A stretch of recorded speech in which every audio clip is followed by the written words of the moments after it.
sightings in Australia, in Perth, Australia, in December of 1997 at about 10:30 in the evening.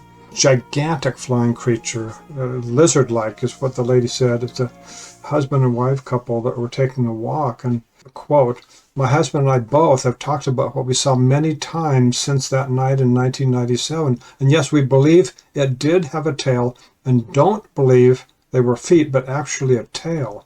It was a living creature. It was gliding across the night sky, flying quite low. Without a sound, there was no flapping of wings." Consider a sighting of a pterosaur at night in Queensland, Australia, around the Sunshine Coast. Here are some of the words of one of the two eyewitnesses. Quote, "My daughter, 13 years old, and I told the family as soon as we got home. We both saw it appear from the side of the road as a big shape moving fast. The wings were so big. They were bat leather-like. One wing covered the car. As it bent its wings to continue flight, you could see how strong it was. It was so close, I thought we were going to hit it. We could hear the loud swoosh noise it made with its wings." Sighting number 3 in the Philippines. The eyewitness was on vacation in his grandfather's house. He went up to the second floor and saw a flying creature on the ceiling. It was like a bat, for it had no feathers, but it was not a bat. It had a long beak and a horn at the back of its head. The word dinosaur came to mind, like it was a surviving pterodactyl. The eyewitness knew it was not a bat. Northwestern province of mainland China.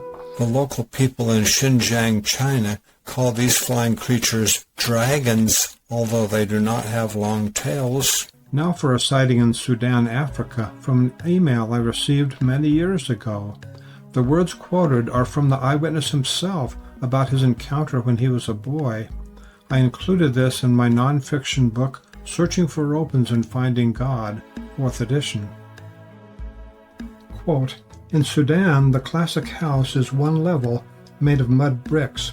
One evening in July of 1988, when I got to the patio, I noticed something on the roof. I was standing about 10 feet away from it. The creature was perched about 5 feet from the light bulb. I seen it very clearly and got a good look at it. It was very large, about 4 or 5 feet in height, no feathers. It was leathery looking. It had the long bone-looking thing sticking out the back of its head. Its tail looked like a lion's tail, very long, and the tail had a bushy or hairy tip." Unquote.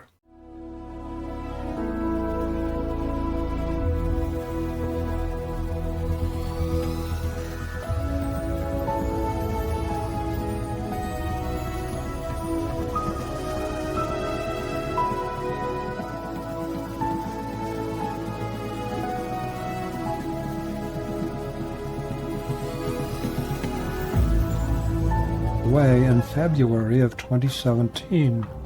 Here's where the sighting happened. In the words of the eyewitness, quote, "I was traveling along the main trail and just passed a bench which had stood since before I was born. A creature with a wingspan of about 4 to 6 feet flew directly overhead. Our area does have nesting bats, but this was way too big." Quote, "I am a mother of 4 and am 32 years old. I live on the Welsh border, Whitchurch. I am in the best of health mentally. I do not take any form of narcotics nor prescription pills, and I do not drink.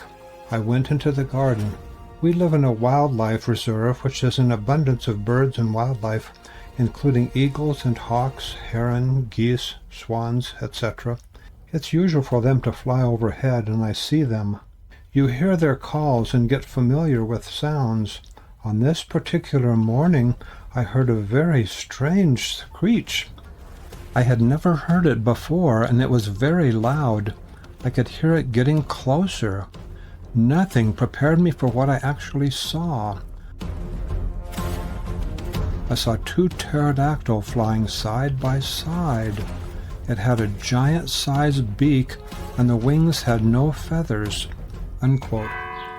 This is part of an email I received from a lady living in Bristol, Rhode Island. It was sent to me on September 1st, 2004. Quote, "I have seen a pterodactyl. It was the second week of October, and I was on the back deck of my house. It was a cold night, and I heard a loud whooshing noise moving in the air to my right. I saw a huge pterodactyl. It circled my house 6 times and once turned its head and looked at me."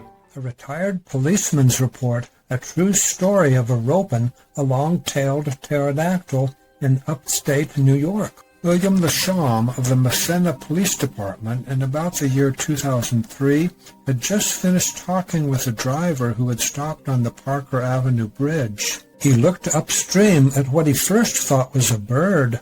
Then he saw how strange it was. No feathers, a long tail with a, quote, spade, unquote, at the end of the tail. What a shock! "I was driving on 80, just coming into Pennsylvania, and I seen this strange-looking bird flying. What I can't get out of my mind is that it had a long tail with a triangular end to its tail. I kept asking myself, what was that? I never seen anything like that in my life." Year, while the 2 eyewitnesses were on a major road in Richmond, Virginia. Here's part of it. Quote, "Its wingspan was massive. It looked to be about 10 feet across, and its tail was long with a triangle point. We were so flabbergasted looking at it that I nearly crashed. I have been constantly watching the sky to see it again. My son swears he saw a dragon, and I'm not sure what to believe. It almost did look like a dragon or pterodactyl of some sort." From North Carolina, off Roxbury Road early in the morning, flying over the road in front of me. It was unmistakable and was huge, bigger than the local herons and other kinds of birds. It was a dark color, not black though. The tail was long. It wasn't like the feet of a heron that hangs from the back. This tail was very long with a diamond at the end. This was about a year ago before the pandemic." Unquote. The clouds that night reflected the city lights, allowing those 2 persons to see the flying creature's silhouette. It glided from the direction of the freeway. It seemed to be a fast glide, about 50 to 70 feet above the ground, and had a wingspan estimated between 17 and 23 feet. Gene Simmons was driving in the Durham area just before dusk one day in 1993. Through his open sunroof, he saw a flying creature with huge bat-like wings. He estimated the wingspan 10 to 15 feet. In December of 2017, Dane contacted me by email. Here's part of what he told me. Quote, "My sighting has haunted me ever since. I know what I saw. Most of my friends laughed at me." Unquote. South Carolina, near Bishopville, the flying creature had a wingspan of about 10 to 14 feet with no feathers. It was at least 10 feet tall, standing in the middle of the road. About 2 years later, in that same general area of South Carolina, Susan Wooten was driving on Highway 20 when a huge creature flew over both lanes. Susan later drew this sketch. Quote, "It looked as big as any car and had no feathers." One lady reported that 3 of her children had seen dinosaur birds, 3 sightings in 3 different years in northern South Carolina. She said, "My first child was 6 at the time. She told me she saw one fly over our car and said it had the triangle tip on the tail." The mother did not, at first, believe her first child, who told her about a triangle tip on the tail. How could her 6-year-old have seen a pterodactyl? But a few years later, in about 2010, her 4th child reported one had flown over their home in Taylor, South Carolina. The girl was sure, but the mother thought it was probably a crane. Then on September 20th, 2014, the 12-year-old son came running into the house to tell Mom he had just seen an apparent pterodactyl. He was sure it was not a crane. It did not have any feathers. Because of that and his honesty and intelligence, the mother decided to look up sightings. Quote, "I wish I had done this before now. I am definitely keeping my eyes open from now on." In Clinton, South Carolina, an eyewitness described an apparent pterosaur. Quote, "When I was 15 or 16, while at a soccer camp at Presbyterian College in 1994 or 1995, as big as a plane and looked very similar to the sketch created by Susan Wooten. In the Rock Hill area in 2000, an eyewitness said, quote, "It flew over me and my dog and made a terrifying call. We ran like lightning back to camp." Danny Rodriguez was sitting outside his house in Jupiter, Florida with a friend at about 2:30 in the morning when something flew over their heads. They watched it pass over Danny's house towards the backyard. Danny later reported details to a cryptozoologist. Quote, "It was a beige-brownish color with pointed wingtips, no feathers, pointed beak, and what made me think pterosaur was that long pointed thing protruding from the back of its head." I live in Florida, so I've seen my share of cranes and whatnot, but this was not a bird. A second later, something made us look across the street where we saw a second one flying over a house, flying down into that house's backyard. The first creature was only about 4 feet wingspan. It was a lot smaller than I would think a pterodactyl would be. As soon as we saw the second one across the street, we immediately looked at each other and just shook our heads, and I said, "Was that what I think it was?" And he said, "Nah, it had to be something else." And Professor Stephen Waters saw it on November 14th, 2012. Quote, "Today I was blessed with a sight that will never be forgotten. A huge Rhamphorhynchus-like flying entity grabbed my attention.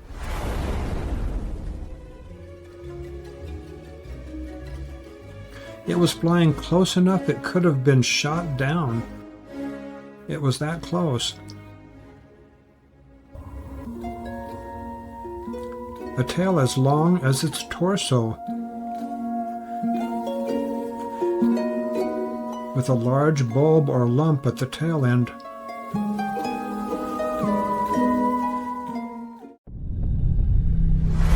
Pterodactyl sightings in Georgia. Quote, "In 2016, my brother-in-law and I saw a creature with bat-like wings at night while we were camping at Warwoman Creek in the North Georgia mountains."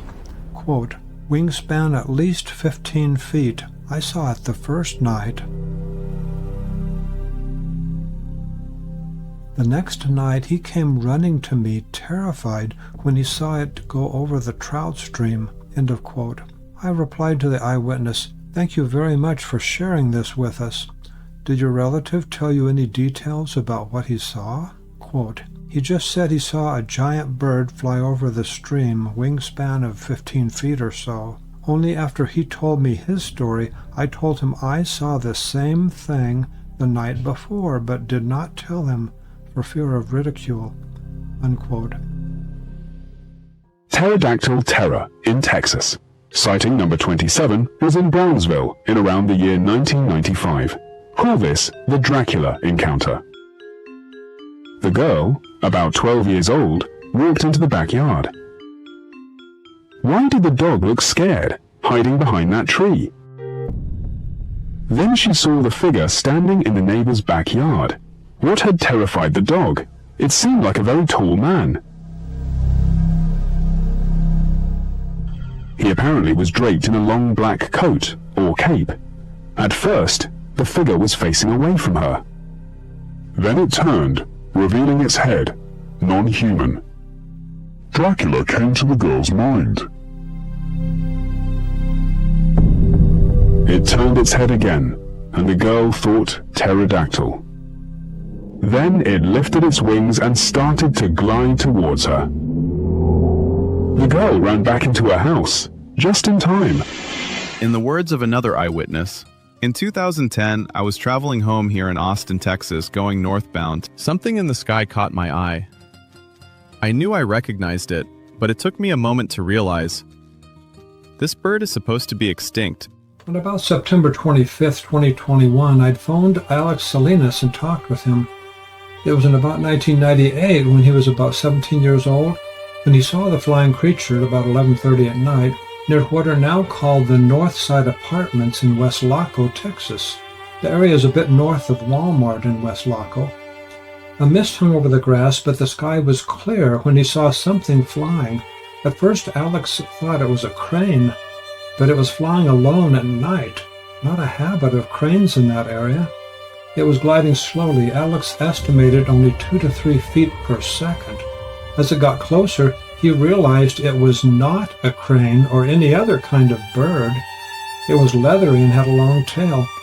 It had a horn-like head crest that it held close to the neck most of the time, at least at first. Alex took off on his bike to get a better view, and when he got closer, he yelled at the creature. It responded by turning its head, yet did not change its flight direction. When it was better illuminated by a street light, Alex saw the animal's 3 claws on each wing. The pterodactyl flexed those claws, which gave the eyewitness the impression that they resembled human fingers. At about that time, the animal flexed its talons. Alex told me that about 2 to 3 months before his sighting, a 3 to 5-year-old girl went missing in that area. Ropen-Pterodactyl in Texas, sighting number 1. Quote, "My girlfriend and I just seen what I guess is called a ropen. It was huge. Wingspan, I believe, covered both lanes." Unquote. That pterosaur sighting was while the couple drove towards Wichita Falls, Texas. Quote, "I was driving from Katy to Houston. Something big glided over the road. I swear it looked like a pterodactyl. When I got to work and told my co-workers, I got teased about drinking or smoking something. Step ahead a few years.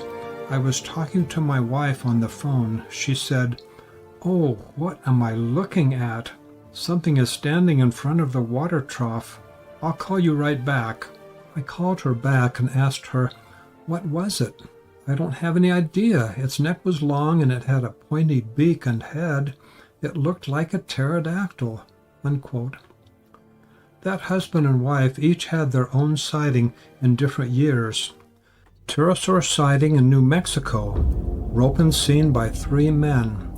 For the original video, see the link in the description. In eastern New Mexico, while driving on a highway, the 3 men saw a pterosaur fly right in front of their car, maybe less than 200 feet away. 2 of the eyewitnesses, Parsons and Kenzie, testified on a video on the YouTube channel Modern Explorer. Jason Kenzie said, quote, "I know it wasn't a stork. I know storks. I know the great blue heron. It looked like a giant bat. That leather look, the little hands on the wings." Unquote. Those 2 eyewitnesses also said that the tail was long and at the end of the tail was a, quote, "spade shape," unquote. Baby pterodactyl living in Arizona. The following are words of one of the 2 eyewitnesses who were in the desert near Tucson. Quote, "I have seen one of these creatures under a bridge.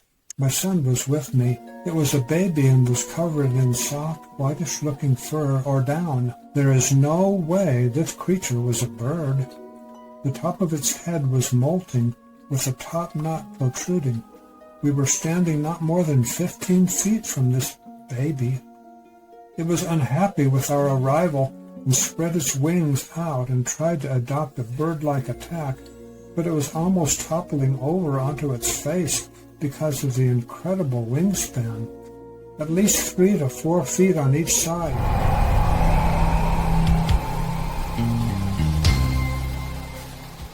I'm Jonathan Whitcomb, but let me get to the confession. A few decades ago, when I was a very young man, which would make it quite a few decades ago, my sister was in high school, Pasadena High School in Southern California. She had a friend, we'll call her Mary. But Mary told my sister that she had seen a pterodactyl just at the northern end of Allen Avenue in Altadena, California, a few miles from where we lived. It was a huge pterodactyl that flew up into the mountains. Now my sister tried to convince her, wait, maybe you saw some kind of very large bird, but no. Mary was convinced she'd seen a pterodactyl. What did I think? I thought, oh, that girl is crazy. It's absolutely ridiculous. How could she think that she saw a giant pterodactyl that was alive and flying up into the mountains near her house? It's just impossible. How could she think that? Well, that's my confession, because a few decades later, when I was right in the middle of my investigation in this narrow branch of cryptozoology, my sister reminded me of that, and she got the phone number for this lady we'll call Mary, and I gave her a phone call. Now, by this time, I had interviewed people from all over the world, hundreds of eyewitnesses of similar things, pterodactyls of various sizes, some of them quite big.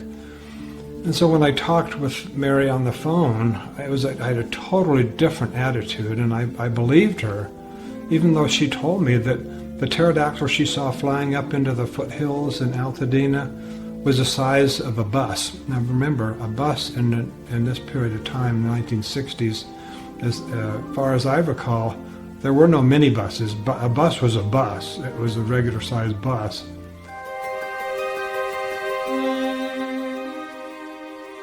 The other day I got a phone call from Todd Davis, who reported a sighting of an apparent pterosaur in San Diego, California, at about 8 or 8:30 p.m., May 20th, 1995. The flying creature was backlit from the city lights on the other side of the canyon. The animal had wings like a bat, but the wingspan was about 10 to 15 feet, and it had a long beak. California, quote, in 2004, I was going to steal cable TV. It was about 1 a.m. I had to climb the pole. The cable was away from the pole, so I had a golf club so I could pull the wire to me. There was a kid, 10 years old, with me, in case I fell. I climbed the pole on one side, because of the transformer, but had to slide over to get on top of it to grab the wire. It wasn't a great spot to be in. Then I heard something. The kid on the ground said, "Look out!" Here it came. His wings were, I'd say, 14 feet wingspan. As he was coming down towards me, his wings were wide open. It was a bad spot for me, but not a good one for him either, because of the wires. His wings were very similar to bat wings. He had hands in the middle of his wings. He went up. I saw his feet. His tail was really long, with a kind of like an acorn at the end, unquote. 2013. It was in Moose Park in Modesto. Quote, it turned its head and looked right at me. Its leathery wings, like no bird I've ever seen. A long tail, no feathers, unquote. A long tail, no feathers. I believe the wingspan was at least 50 feet. Had leathery wings. Los Angeles County. Quote, I was crossing over the creek when I heard a bunch of birds take off. I was stopped dead by what flew in front of my car. I had to gather my thoughts. I know it was a pterosaur. In 2005, I saw 2 pterosaurs flying, neither flapping their wings until almost out of sight. They were almost straight above me. It was as if I stepped into a portal of time long ago. I knew exactly what they were. Birds I learned about in school growing up, one that's been extinct for millions of years. My guess is the wingspan of the first and larger one was about 14 feet, unquote. It may have been related to this Ropen in Cuba. Quote, they seemed to be going directly to Lake San Vicente. My brain raced, trying to make sense of what was clearly passing right before my eyes. I had never heard of anyone claiming to have seen one of these. The sighting was so unbelievable that I decided to forget about it for some years. This is odd to me because of how profound this was for me. It was so clear and close and something I would never forget. Over a decade goes by and I see something on TV or heard on the radio about all these Ropen sightings. I suddenly froze as those memories from the nonfiction paperback book, Live Pterosaurs in America, 3rd edition. One of my associates had become active in searching for pterosaurs in a secret location, I assumed at first in Papua New Guinea.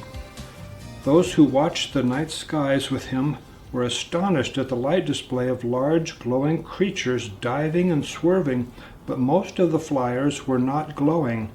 They were bats. Astonished I was on learning the location in the United States of America. A few months after my late 2004 expedition in Papua New Guinea, I met Scott Norman. My associate, Garth Gessman, introduced me to this cryptozoologist who had explored in Central Africa, searching for the Mokele Mbembe. Scott never saw the Mokele dinosaur in Africa, but 2 years after I met him, he became, I believe, the first American cryptozoologist to observe the clear form of a living pterosaur while searching for one. Scott had doubts about the sightings in July of 2007 when an investigator talked him into helping them search. The location is secret but known to be in the United States. He planned on visiting an old friend in that area before taking a turn watching the sky. After he arrived at the search area, he watched a video that investigators had recently recorded what they thought might be a pterosaur at night. Scott thought it looked like a bird. Chad Armett reports that Scott said, "I was very skeptical and didn't think we would see anything. I stayed up till 4 a.m. Here's the kicker. The skeptic, between 1:30 and 2:30 a.m., has a sighting. I was sitting in a chair sideways toward the shed, looking up at the starry skies, when this animal came gliding just over the shed and into the field." Unquote. From Scott's description of the shed and the flight path, the closest it came to him was probably 20 to 40 feet. The creature's wingspan was roughly 9 feet.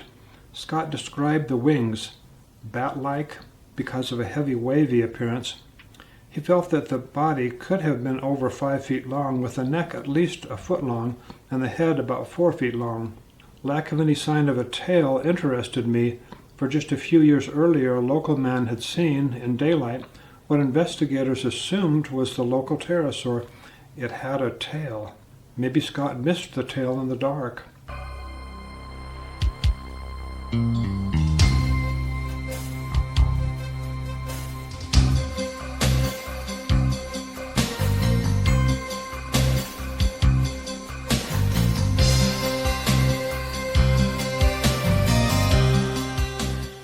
The Los Angeles Herald of August 5th, 1891.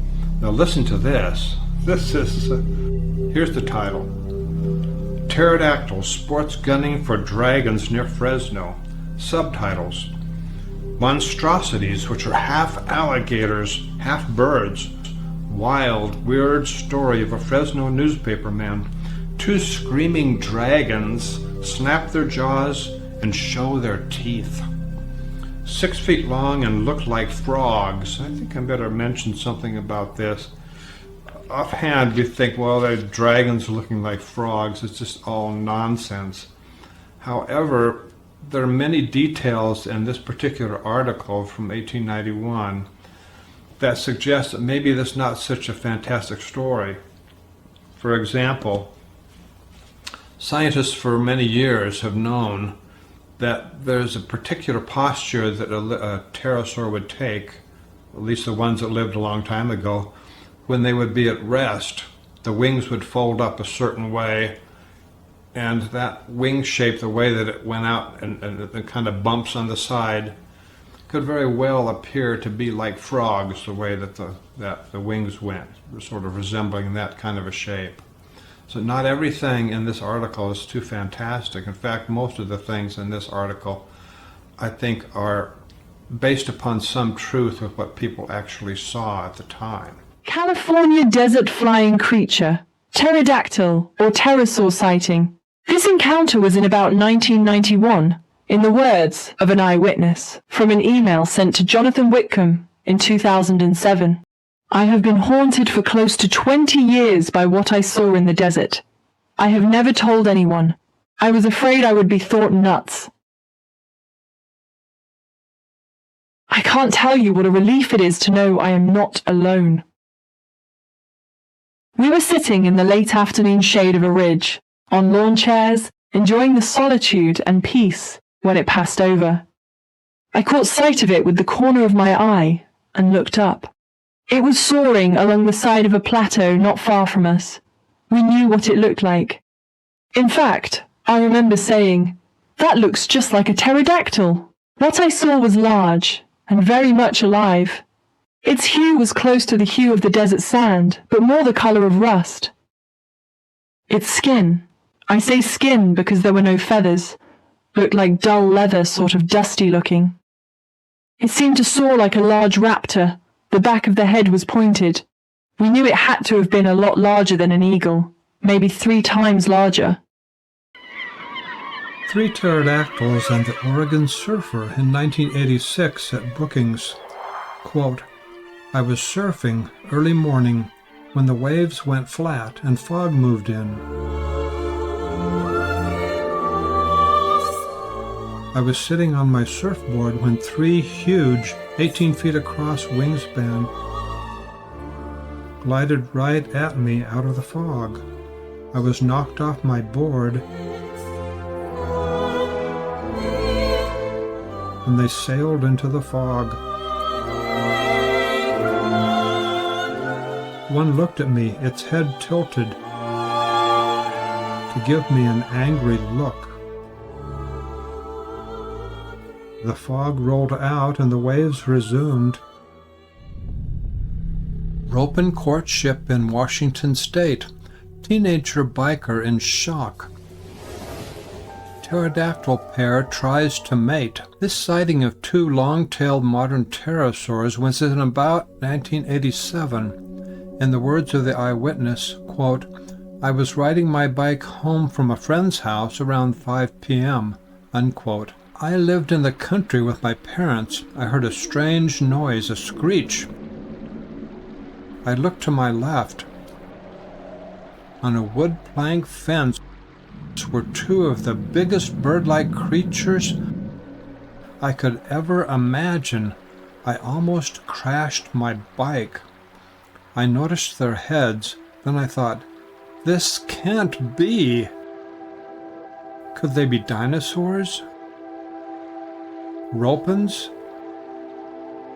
I stood on the road and watched them for about an hour.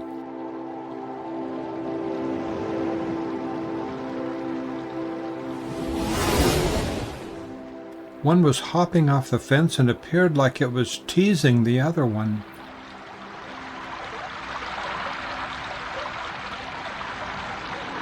They were huge. Their feet wrapped around a 2-inch by 6-inch plank. Their heads, maybe 4 feet long with the beak. Their tails were maybe 6 feet long. I was so scared. In the words of the eyewitness, I saw one in 2003, Kuna, Idaho. I was at my brother's house. My brother and I were standing in his driveway. As I looked to the south, I saw the enormous creature gliding through the air, wingspan 25 to 30 feet, gliding very slow. It was absolutely silent. Dark brown, no feathers, wings had claws on the outer edges, feet with claws. As it got closer, its head cocked to the side. Me and my brother and my stepbrother, we went out to go try to find anything.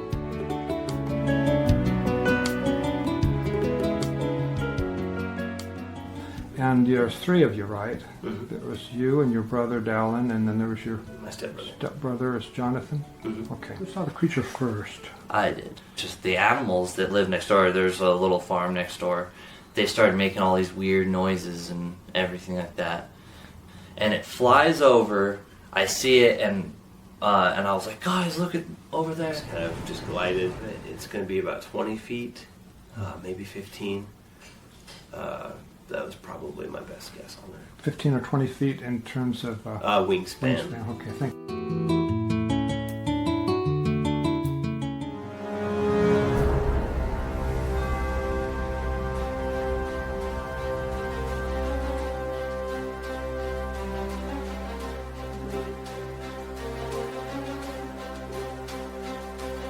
From the eyewitness, quote, I had a friend who had property where I daily went to climb a big hill. I would climb it, then sit, read, or watch bird and wildlife, and just loved the view. One day there it was, just across the way, landing on another hill. Impossible, yet there it was. The long hook on the back of the head, the bat-like shape of its wings. I saw it just as it was landing, so I did not see if it had a tail. It landed into a squat-like position and sat there with a gentle motion as it folded its wings down to its side. It was between 1969 to 1970 and in the northeast corner of Colorado. I was horseback riding when suddenly my horse stopped dead in her tracks, then began to tremble violently. I looked over her head to follow her direction of sight, and I saw it. This thing was huge and gliding rather than flying, and it was very close to the ground. I was up on a slight incline of this hill, and it glided past us within 20 yards. Its skin was yellowish tan or olive green color, leathery looking, no feathers.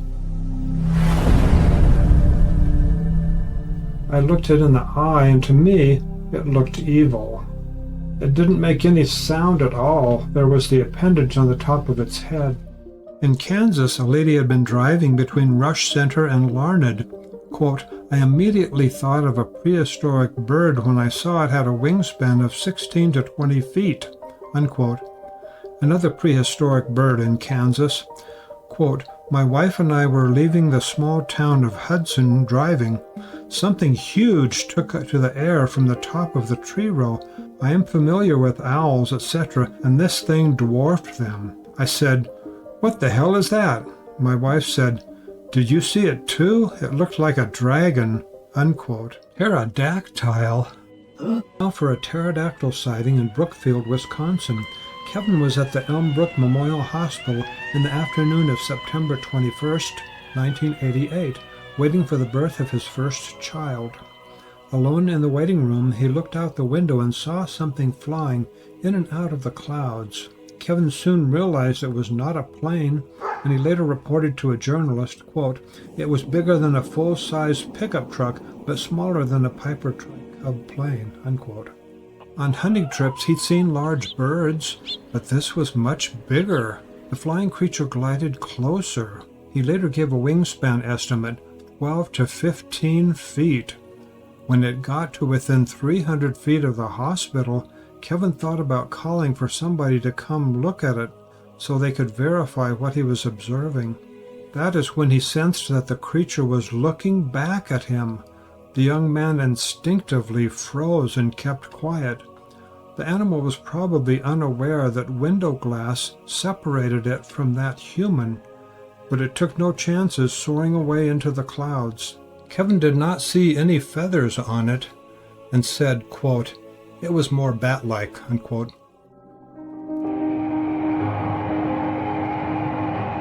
The Cook County, Illinois dinosaur could be called by some persons a non-extinct pterodactyl, or a prehistoric flying creature, or a dragon pterodactyl. I'm Jonathan Whitcomb. I call it a modern pterosaur. I now quote the eyewitness.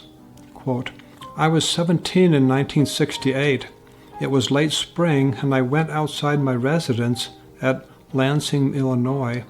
As I started to my neighbor's house, I caught a glimpse of something in the eastern sky. I stopped, looked up, and there, just above the trees, about 100 feet past, was this pterosaur. I couldn't believe it. It fanned its bat-like wings moderately as it went by, and I didn't know what to do, so I yelled as loud as I could at it. It turned its head and opened its mouth, and when I saw the rows of big teeth, I shuddered and wondered if I'd have to get under a car or something. It traveled straight west as I watched it disappear over the horizon." Unquote. I asked him if he recalled whether or not it had a long tail, and he answered in his second email, telling me it had a, quote, spade-ending tail, unquote. In his third email he said, quote, "It had a long tail with a spade-looking end. It had long, finger-like claws at the middle joint of the wings." Driving from Muskegon, Michigan to Fremont one evening, when they first saw the flying creature, it did not look very unusual, but it soon became clear. A spike came out the back of its head, and it had a long tail over the Maumee River in Ohio, near the town of Antwerp on a hot summer day. Quote, "It was huge, 10 feet from head to end of tail." Unquote. The man was driving on the bridge when the flying creature nearly collided with his car. Sighting was late in 2016 in December, and they got a good view of it. He was shocked. He said we couldn't have been more than 6 or 7 feet from it. It's still so vivid in our memory. And the claws on the feet. I did not see a tail, but my son said he did as the creature whipped it around. So his son saw the tail. And he said it had a sharp projections on the tip. Moving so fast he got a glimpse of it, but the creature was going right past the car. So let's get from that and go into the recent sighting. I need to explain what's going on with sightings. When a person, like this person, has a sighting of a modern pterosaur, the vast majority of these eyewitnesses never contact me. It happens that the eyewitness will, from that time forward, always be alert, and I think a lot of the eyewitnesses are this way. Always be alert. They're keeping an eye out just to see if they can see another one of those strange pterodactyls, or whatever they want to call them. They keep their eyes out, and they're watchful, and they pay attention to the details and birds and other things that they watch. And of course, mostly they see birds. And that might take years, but occasionally, and one of them will have another sighting. That happened this time. Remember, late in 2016? So it's about 4 years ago. The other day, earlier this month, which is March of 2021, the same eyewitness, this time he was with his wife rather than his son, then they saw it clearly. Now we look at what flew by a lady and her daughter in Columbus, Ohio, early in 2014 at about 7 a.m. She sent me an email in July of 2014. The huge size of the flying creature and the lady's description of the teeth in its mouth make it highly unlikely to have been a misidentified bird. I believe that this creature was at least closely related to these two seen at Guantanamo Bay, Cuba in 1971. The one seen in Columbus, Ohio, clearly had teeth. Birds do not have teeth. The lady also told me the flying creature had leathery skin and that it had 3 fingers on each triangle-shaped wing. Quote, "I have a friend who lives near Renfro Valley. I was visiting my friend. It was just a little after sunset, so it was still daylight outside. My friend shouted behind me, 'What is that?' Approaching us from the east and flying westward were 2 very large animals. I noticed that they didn't flap their wings very much, about once every second or two. They appeared to be a brownish color and had every characteristic of a pterodactyl from head." Now for a sighting of an apparent pterosaur in Franklin, Ohio on June 2nd, 2019. One of the 2 eyewitnesses was Amber Nickel, who said, quote, "I have been searching the internet like crazy because what I saw the other day was remarkable. My mother-in-law and I were bird watching. We saw a huge shadow creep across the ground," unquote. They both looked up. Quote, "We both saw what looked like a dinosaur bird-like prehistoric animal.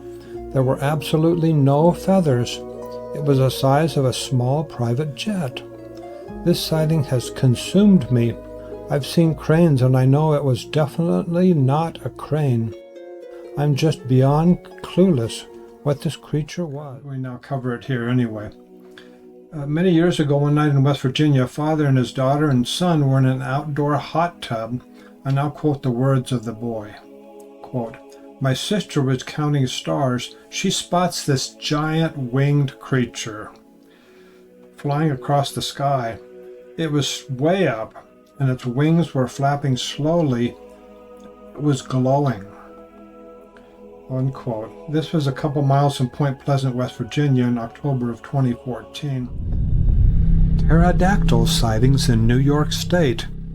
East of Buffalo, in the words of an eyewitness, My friend and I, in the creek accessed from my backyard, sighted a very strange creature that we both thought to be a prehistoric bird. I thought pterodactyl. It was a grayish color, with no apparent feathers. I would estimate the wingspan to be 6 feet. Western Long Island, New York, on July 21st, 2017, two men were driving north of Forest Avenue.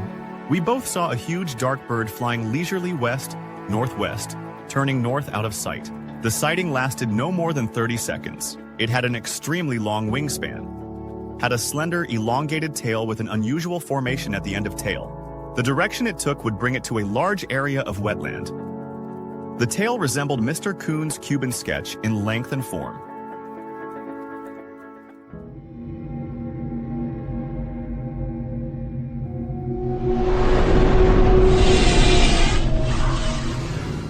So today I have with me Frank, and he's going to tell you about something that happened when he was fishing. And my two cousins, they're like my brothers, my best friends. We used to go fishing like every Friday night and stay overnight. Now we're back in 1984, and I'm 24 years old at the time. So to see our line, we used to get a tire, and we used to light a tire on fire, and we're fishing like 5 feet apart, and just waiting for a catfish bite, and this black shadow goes past us, and we looked at each other and said, "What was that?" And I don't know. All of a sudden, that black shadow comes straight down on top of us, very prehistoric. The only thing I can tell you is that it was a pterodactyl, and it was nothing else. I'd say 15 feet, 20 feet. It was just hovering, going, Yeah. and we started screaming like that. And my one cousin, me and my other cousin, we were like looking at it, and it come down on top of us. So we had our fishing rods, 70-foot fishing rods, and we started whacking at it. And it would come down and try to pick us up with its talons. Yeah, what it would do, it would come up to like 15, 20 foot, just out of the reach of our ugly stick, and just hover there flat. And then it would come down, and when it came down, it would open its claws up and try to like come and pick us up. And when it came down at us, we would hit it, and we would hit it like the lower body and at its feet. That's the closest I could hit him at. Same with my cousin. We never got to hit him in his face. Yeah. But it would come down, and you could actually see its claws open it up and trying to grab us. And at the same time, it was flapping, going, ah, ah. And I'll never forget my cousin going, yeah, like that. And we kept whacking at it. But this thing wouldn't stop. Yeah. To say that it was relentless, it came down at us at least a dozen. Why do pterodactyls attack people?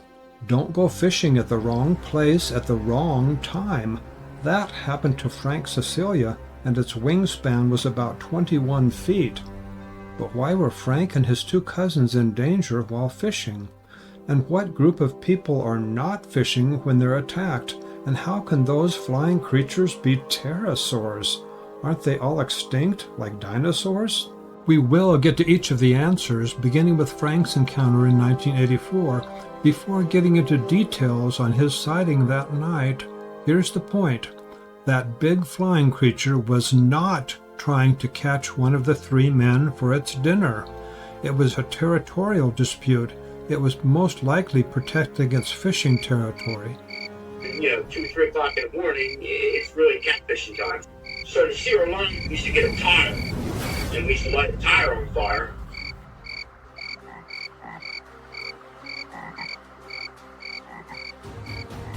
Do modern pterosaurs ever attack humans? For most of those flying creatures, never. But beware of the large exceptional ones, those rare pterodactyls that might, on occasion, attack someone somewhere on the planet. For now, we focus on Papua New Guinea in the Southwest Pacific, where I led a Ropen expedition in 2004.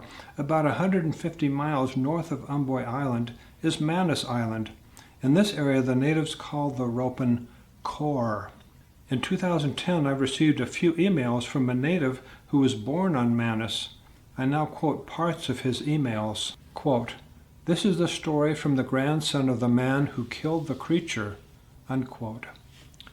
As a side note, the native man who killed a core eventually died from the injuries he received from the animal. The native apparently was defending himself from continuous attack from the flying creature.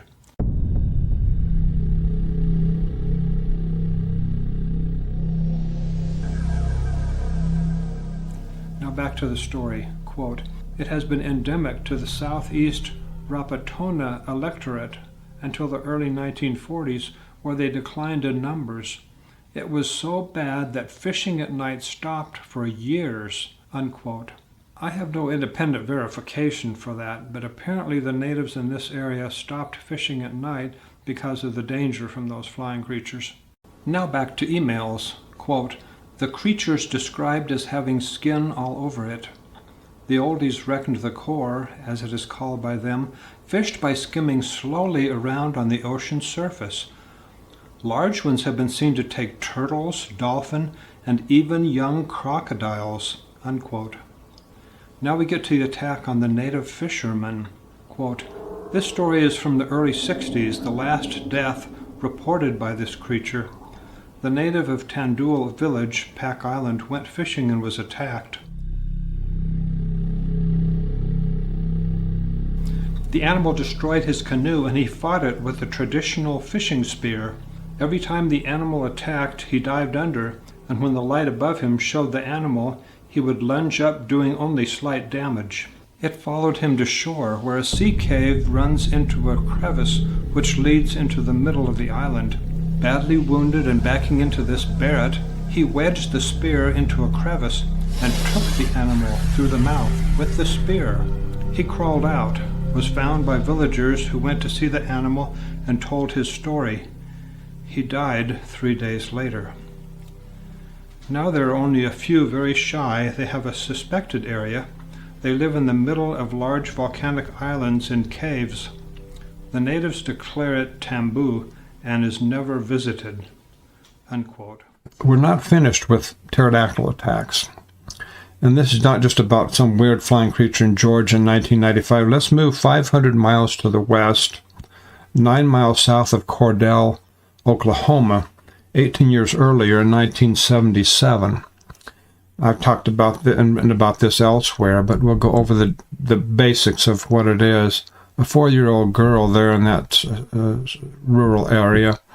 It was early in the morning after her older brothers and sisters had gone off to school on a school bus. She was walking back to the house, and she was attacked by this horrible, gigantic flying creature. She said it was as long as a Volkswagen Bug, as I recall. Yeah, a Volkswagen Bug, covered with hair or fur or something like that. And it had teeth in its beak, and she knew that was not normal. She was just 4 years old, and she knew that was not right. That was not a normal bird, with teeth in the mouth. And it was diving down to grab her, and she fell down or jumped down where she said ducked down, I think was the word she used, toward the ground, and it just missed her and flew off. And she was looking at the whole time, looking up at it as it missed her. And she ran into the house. This needs to be told again and again. This, by the way, and this one was in 1977. I heard his mom screaming, "Let him go! Let him go!" All came running out of the room to see, unquote, Randy's mother. Quote, swatting at this giant featherless bird with a broom, unquote. That flying creature, quote, had picked up one of her large dogs.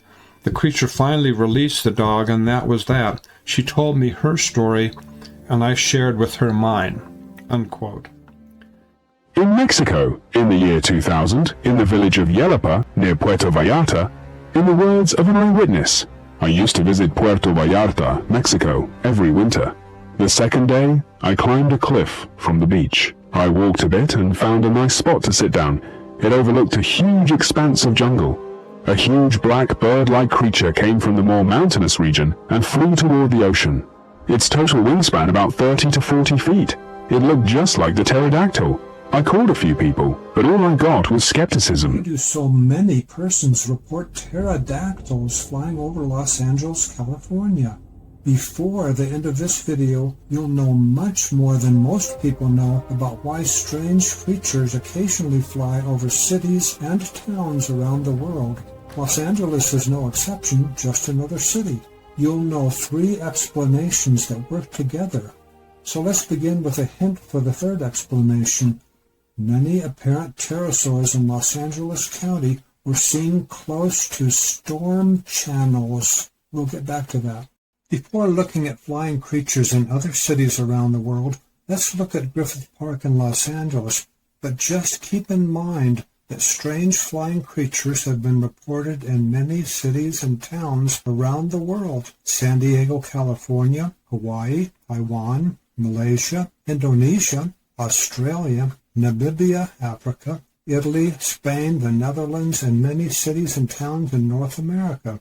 Los Angeles really is just another city. Yet, that might not be 100% true for 2 reasons. Los Angeles has a lot more sighting reports than other cities around the world, and it has many storm channels.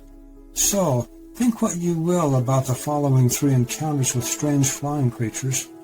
A lady reported that she saw 3, quote, dragons, unquote, fly over the I-5 freeway east of Griffith Park in the city of Los Angeles on March 3, 2013.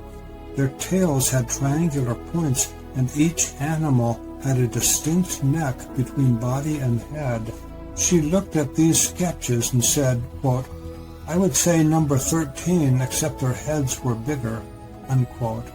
That's a Sortus pilosus pterosaur. A few weeks later, 1.5 miles away, a different lady saw a possible pterosaur fly over that same freeway. She reported, quote, was not a bird of any kind, unquote, and said that it had no feathers. You're now closer to the 3 explanations for pterodactyl sightings in cities around the world. But first, what do you think of a 3rd sighting in Los Angeles County, this one in the city of Lakewood? A lady was sitting under a gazebo in her backyard when the family dog began barking. The lady stood up and saw what she later called the, quote, dragon pterodactyl, unquote. The animal flew away across the storm channel and into a tree on the next block. This is the dog. This is where the animal was perched. This is the tree. The eyewitness was interviewed by a cryptozoologist and gave him a sketch of what she remembered of the end of the tail. Have you noticed a similarity between this encounter in Lakewood, California, which was on June 19, 2012, and the 2 sightings east of Griffith Park in 2013? This is the sketch from Lakewood. These are the words from an eyewitness near Griffith Park, quote, triangular points, unquote, for tail end. But there's more. Those who know this part of Los Angeles might remember that the Los Angeles River runs close to and parallel to the I-5 freeway. What do you think about these 3 sightings? In Lakewood, a pterosaur-like animal was seen a few feet away from this storm channel, and a year later, 2 sightings were near the Los Angeles River, which is a giant storm channel. Keep watching to get the explanation. Whatever you want to call them, these flying creatures have been reported on every continent except Antarctica. Decades of research reveals they are rare and generally nocturnal. Why is an apparent living pterosaur reported to fly on occasion over a city or town somewhere on the planet? Now please consider this. These animals often avoid humans. So why would they ever go to a city or town? The answer? They generally do not. But the exceptional animals sometimes fly over a city or town at night, even more rarely during daylight, as seen here in Raleigh, North Carolina. So how do those flying creatures, rare as they may be, avoid human eyes? They probably fly high above people or sometimes low, possibly following rivers for navigation. That means we've come to the first explanation for why so many persons report pterodactyls flying over Los Angeles, California. The total land area for cities and towns on this planet is small compared with the rest of the land area, but urban areas are a part of this planet, and whatever you call these flying creatures, they are a part of this world, and they live mostly in wilderness and semi-wilderness and rural areas. That is why they are not always seen in cities like Los Angeles, only occasionally in a particular year. That was explanation number 1. Here's number 2. More than 4 billion people live in cities and towns worldwide. With so many human eyes, on the rare occasions one of those animals flies over a city like Los Angeles, it might be seen by somebody. In other words, it's the enormous number of humans that's behind the many sighting reports of apparent pterodactyls that fly over cities and towns. Now look at explanation number 3. It's especially for Los Angeles County. These flying creatures can use these storm channels at night, not just for navigation, but for catching prey animals. This unfortunate house cat might be an example. It was photographed right next to where the eyewitness in Lakewood saw a, quote, dragon pterodactyl. We hope the owner of that cat was able to find and rescue it before dark. Now for the Southwest United States. In New Mexico, sighting number 73 was in about mid-1993. In Socorro, me and a close friend, who now has a master's in biology, were hiking. Something blocked the sun for a moment. We both looked up to see what did that, and saw a large flying animal. It had a 20 to 30 foot wingspan and was about the same length long. It had a long tail with a seeming spike at the end. Its head was very pterodactyl shaped with a back pointy head. We watched it glide and land on the southern expanse of the Magdalena Mountains. Sighting number 74, Dallas, Texas. A coworker and I witnessed what we are positive was a Ropen or pterosaur. We looked up to see what we at first thought was a huge bird. However, it was extremely large, with a tail and a wingspan of around 20 feet. Sighting number 75, Southern Louisiana. In the words of an eyewitness, Ryan Causey. I broke down in a van on the bridge to New Orleans when I saw an enormous creature flying not too far away from me, taking up more than half the size of the interstate. It had a long tail and a wingspan of at least 15 to 20 feet.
This is no joke. Where did this sketch come from? It was drawn by an eyewitness. About 3 years before this photo was taken, this little girl, Patty Carson, saw the flying creature in eastern Cuba in about the year 1965. I'm Jonathan Whitcomb. Yesterday, March 13th, 2019, I learned that my friend Patty Carson had passed away. She was never on a radio or television talk show, to my knowledge. Comparatively few people knew about her shocking encounter with what appears to have been a non-extinct long-tailed pterosaur at Guantanamo Bay. Now, look at what happened 6 years later in 1971. Another sighting of a strange flying creature at Guantanamo Bay. A U.S. Marine was taking a break one day when he saw two of them. Please consider his own words, quote, "very close in range from where I was standing so that I had a perfectly clear view of them." Within minutes of his sighting, he drew this, quote, "they had a long tail trailing behind with a tuft of hair at the end. The wingspan roughly 10 feet, could have been 8 feet or 12 feet. I've interviewed Eskin by phone several times over a period of years. He's a real person and stands by his testimony of what he saw in 1971.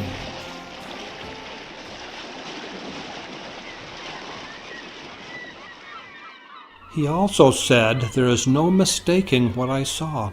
It was middle of the day during our free time, a work day. No booze, no drugs, bright sun, and full visibility."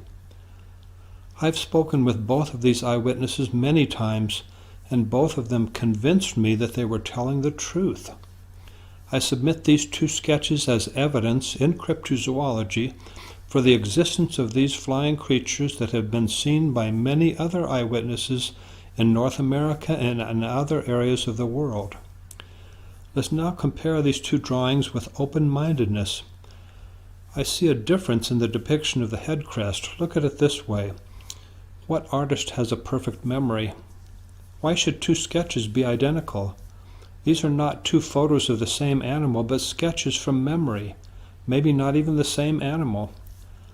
I measured the distance from the center of the eye to the end of the head crest and to the end of the beak or mouth. In Eskin Kun's sketch, the eye is a bit closer to the end of the beak. In Patty's sketch, the center of the eye is about halfway between the end of the head crest and the end of the beak.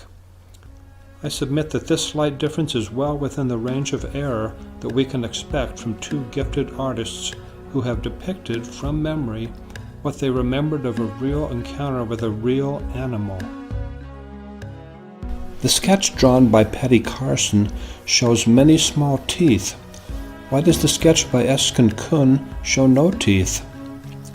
The two flying creatures seen in 1971 were flying apparently with their mouths closed.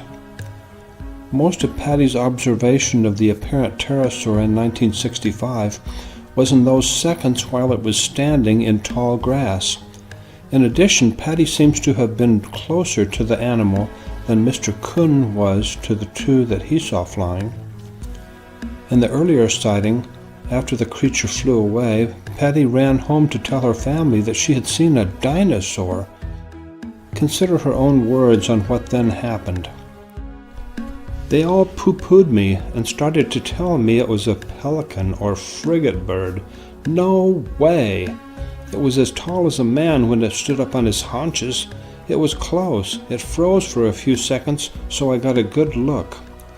When we were kids, we lived in Arlington.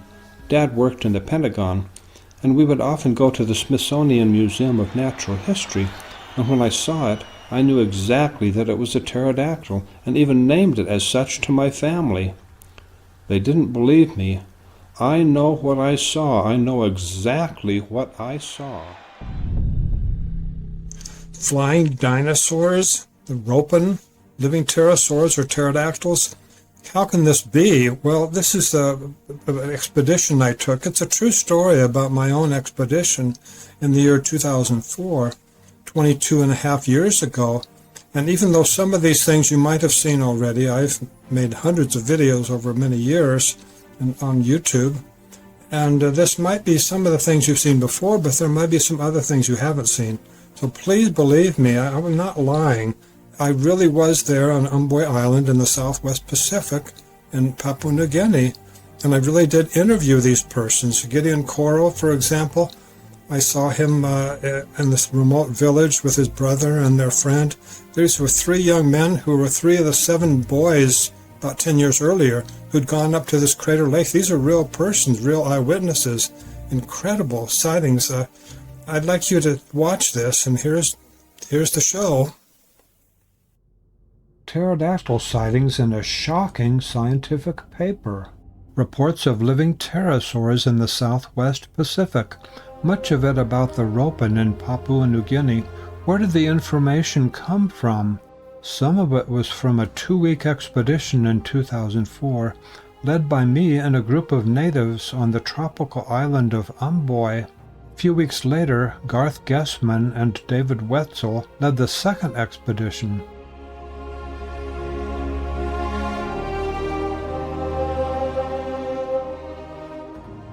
Many native eyewitnesses were interviewed on Amboy Island. Famous like one that Joseph each one at Opai Beach. Opai Beach, okay. And then follow this ridge here, up to the Tarawan. So he saw it from around Opai Beach and then it flew up to Tarawan. Those 3 reports just shown, however, were at a distance and at night. I needed to interview natives who had clear views, closer and in daylight. I found those eyewitnesses just before I had to catch a boat to get back to the mainland.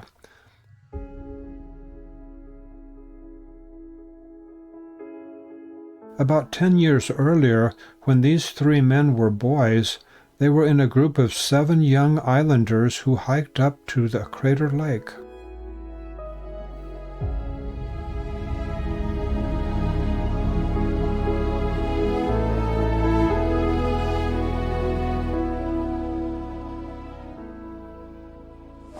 Is this the first time you went to Prung, or the second time, or First time. Oh, the first time. Okay. So this is the daytime. Yes. Did you see anything right away, or it was only later? Okay. A few minutes later. Oh, a few minutes later. Okay. Okay.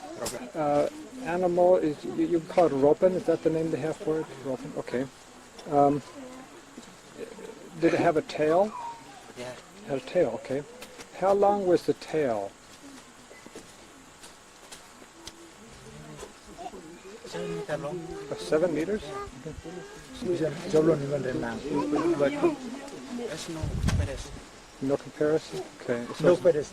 no feathers? Yeah, Okay. just skin only. Okay. Is it just the skin? Like beyond. Okay, like beyond. Flying fox. Bunuh nampin rayo, bunuh nampin nang. He did not show his head. It's too high, yeah. Oh, it's too high? Yeah. Okay. Long neck. A long Got a neck. long neck. A long neck. Is there, and then did you leave as soon as you saw the Ropen? Did you leave, or did you hide in the bush, or what happened? What did you do? When we saw it, Came back home. very frightened. Oh, very fine. If, years ago, he went to Lake Pung with Gideon. When we now look at Gideon Papa Bunge. Yes. Yeah. What did he Mugambe. This is Ropen. Ropen, okay.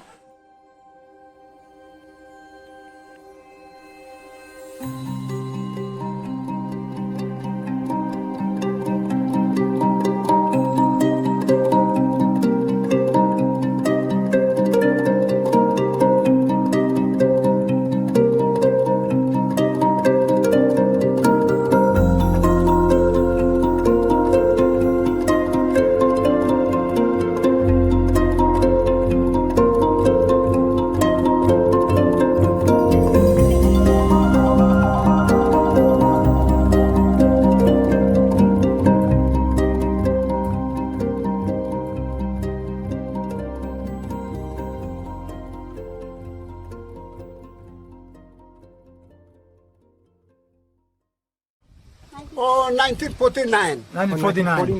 Yeah, 1949. That's when I was born, a long time ago. 1949. And what did the, was it nighttime? Bong? Bong. Yeah, Bong night. Was it right after the body was buried, or a day or two later after the body was buried that this happened? Or People also putting body long box nogat. Yes, Long because- karuka. oh, leaves. Yes. And leaves. Yes. Naimi karim. Come, dikim all naimi karim. Na karim ko long the Salam Mountain. Naimi kai kai. Oh. And So Robin come to the Gomlongon in the grave Yes. and get the body and went back right up to the mountain. Oh, okay. and me looking through long eye below me. Yeah. He saw it through. Oh, he saw it? Yeah. Okay. But did It was he, in 1949. 1949. Could he see that the Ropen did have a tail? They got Jolon. Oh, they just saw the light. Sign Saw of the the light. sign. Oh, Yeah. the kind of- was it a white light or White, green, red. or different colors? Yes, all different colors. Color you can get. Oh, all kinds of colors. Yes. Then let's see. So it came at night. It got the body. Went up back up to the mountain. Mount Bell. Mount Bell. Mount Bell. Okay. I think that's it. Thank you. Then all man long Peresi, I go inside long mat. Look at body no stop only of nothing. When the day break, and the people went into the mud and they did not see body in the grave.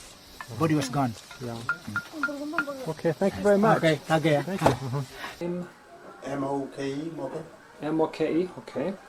Now, a certain time ago, was it this year, when you were out in the ocean in a canoe? Was it this year?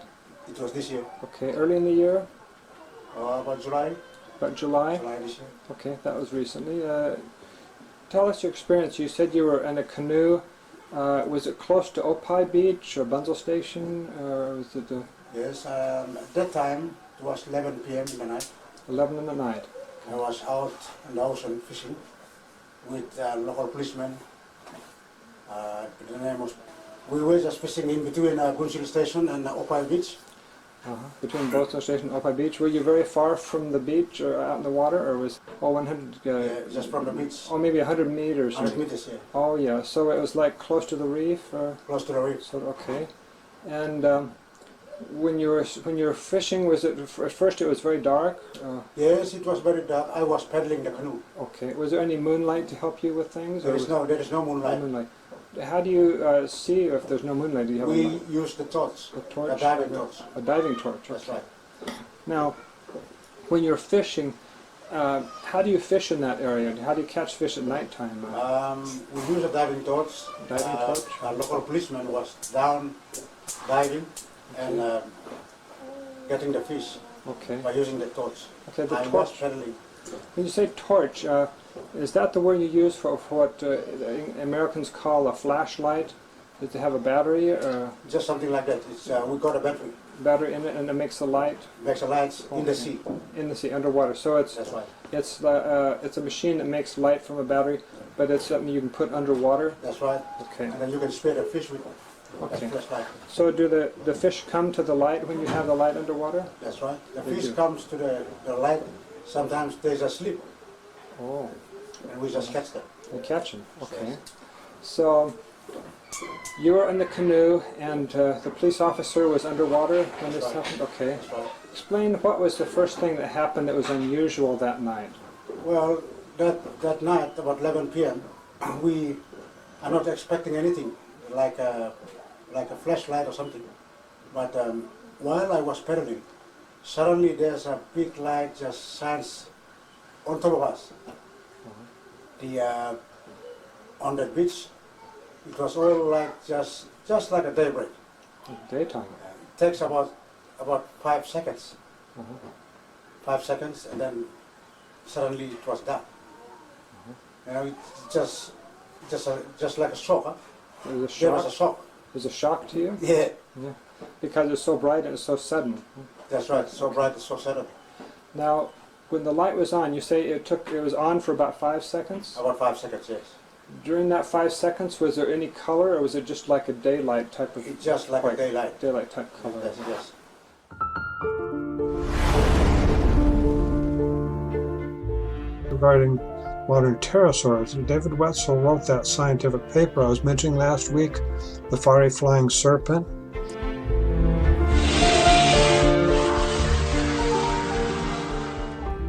he and Garth Guessman went on the second of 2 expeditions in the year 2004 on Boy Island. So let's get to pollination. Extremely important work he's done. Pollination made it possible for David Wetzel, Garth Guessman, and me to go on our expeditions in the year 2004. It gives him extremely important advice and help with preparing for those 2 expeditions. And he's gone on a number of expeditions himself. In fact, to the best of my knowledge, pollination has gone on more expeditions in Papua New Guinea searching for modern pterosaurs than any other American.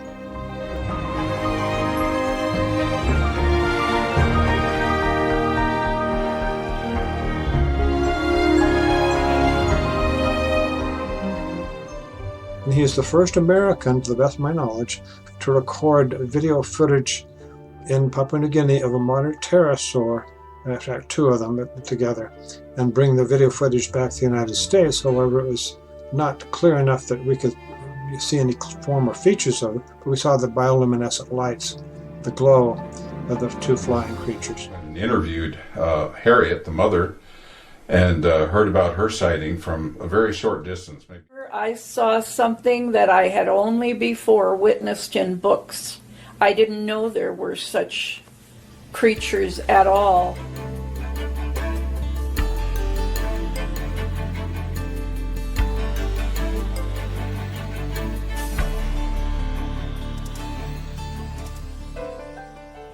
But it had a big wingspan. It had a very sharp, long beak. I never saw it open, but a long, narrow beak. I was actually terrified because it was such an unusual thing, and it's the same area that my husband and Steve saw the 3 other ones going down the branch of another river. I could take you there today, and I know what I saw. Were they have feathers, or was it more leathery like? Had no feathers. If I was to describe it, I would say it was more like maybe snake skin. Did you see scales, or was it just smooth? No, it was more smooth than scales, but it had no feathers, no covering like that of any kind. I told her if Steve ever goes back over there, I'd like to go with him. Last summer she told me he was going. Said he'd be happy to have some people go with him, so Pete and I met with him.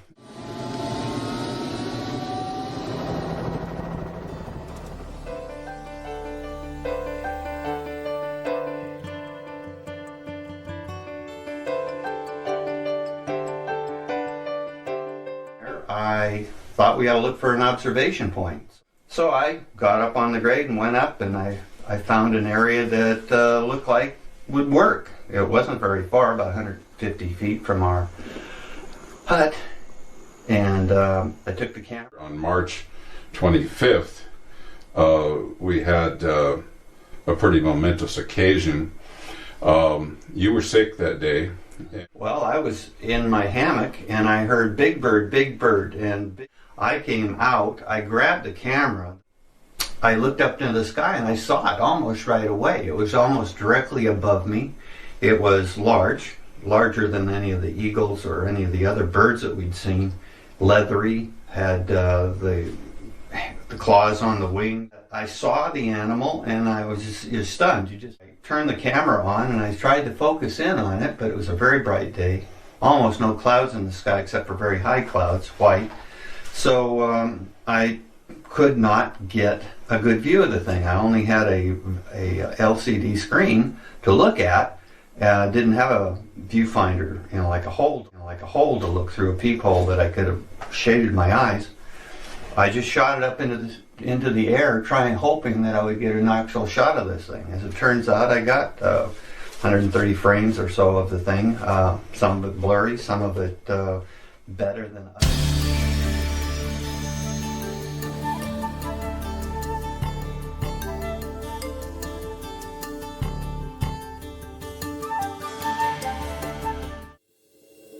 Let's get to the sightings by Dwayne Hodgkinson and Brian Hennessy. These were in previous years. Dwayne Hodgkinson was a World War II veteran, and when he was in the service in 1944 in New Guinea, he and his army buddy got up into the inland area of the jungle west of Finchhaven on the mainland of New Guinea, and they were in this clearing that was about 100 feet in diameter, and this huge flying creature started flapping its wings and took off from the other side of the clearing, and they were shocked and trying to determine what in the world that was.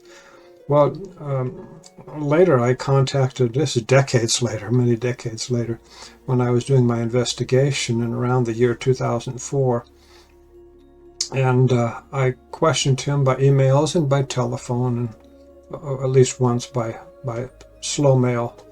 And he chose this sketch of the head with the head crest and the beak and so on. And I found it very fascinating later on when I also interviewed a man from Australia, Brian Hennessy, who had a sighting quite a few miles east of there on a different island, Bougainville Island, but also in New Guinea. And Hennessy's sighting was in 1971, and I had a composite sketch system which I used to try to help pinpoint about what the head looked like, and they chose from a number of different sketches, eventually coming to these two sketches as a composite of each one. I say that these are extremely similar, and even though the head crest appears longer in one, it's still close enough that it's surely the same species, I have no doubt, same species. But the interesting thing about these two eyewitnesses is Hodgkinson was adamant he saw a pterodactyl. It was a pterodactyl. Hennessy was more reserved. He didn't say what it was. He didn't classify it or say anything about a pterosaur pterodactyl. He said it's a very prehistoric-looking creature, I think is a phrase he used, but he didn't call it a pterodactyl or a flying dinosaur. On a cloudy winter Monday morning in November 2017, when I was driving over the Phu Bridge to office in Taipei, Taiwan, I saw two mysterious flying animals that were exactly the same as in the film. I thought they were big migratory birds, but they rose in the air in a different way than most birds with bat-like wings. I was so shocked. 2 days later, at the same place and around time, I saw it again, only one. It's a pity that I can't record while driving. In 1978, I saw two pterodactyls flying side by side on the Front Range of Colorado. I thought these things are supposed to be extinct. It was the coolest thing I ever saw. Glad I'm not the only one to have witnessed such a thing.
In 2018, I got an email from an eyewitness of two apparent pterosaurs in Kernersville.